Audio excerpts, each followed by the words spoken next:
Hello children, hope all are doing good and fine at home. Let us start the second term with the name of God. In the last term, we have seen the adventures of Tom Sawyer and adventures of Sherlock Holmes. Similar way, we are going to see adventures of Don Quixote, written by Michael de Cervantes.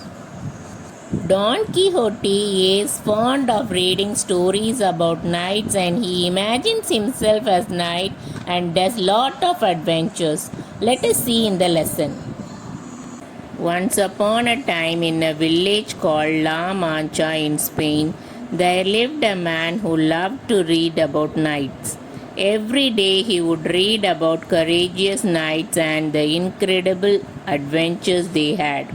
He was so absorbed in these stories that he hardly remembered to eat or sleep. The days of night and squares of exciting adventures and romances come alive in the hilarious account of Don Quixote's travels. As years pass, Don Quixote imagines himself placed in the world of knights. He convinces Sancho Panza, a peasant from the same village, to be his squire. So, in the last passage, we have seen a man who loved to read about knights stayed in a village called La Mancha in Spain.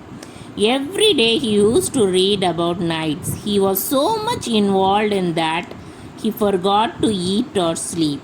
As years passed, he convinces Sancho Panza, a farmer, to be his assistant. Let's see what happens next.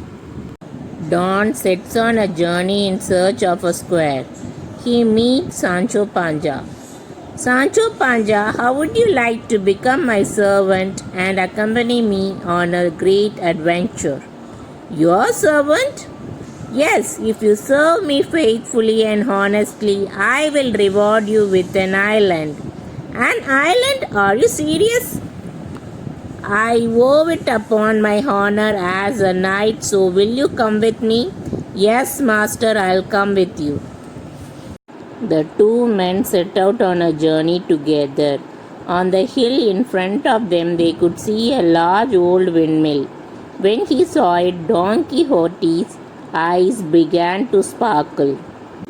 Look, Sancho, how dare that hideous ogre block our path? What? An ogre? Where, master? That's a windmill. So here, Don Quixote imagines a windmill to be an ogre. Let's see what happens next. I tell you, these are ogres, and if you are afraid of them, go aside and say your prayers while I engage them in combat. Master, that's a windmill. Don Quixote flew towards the windmill and collided with it. Who? Prepare to face my spear, ogre. Unfortunately, Sancho's shouts and warnings passed unheard. Don Quixote and Rocinante charged the windmill at full speed. Master, are you alright? See, I told you it was just a windmill. Did I not give you a fair warning? Look, Sancho, the ogre is more seriously wounded than I am. So here Don Quixote imagines windmill as a ogre and fights with it and gets wounded. Let's see what happens next. You are absolutely right. You are a great knight indeed, and you have defeated the fearsome windmill beast.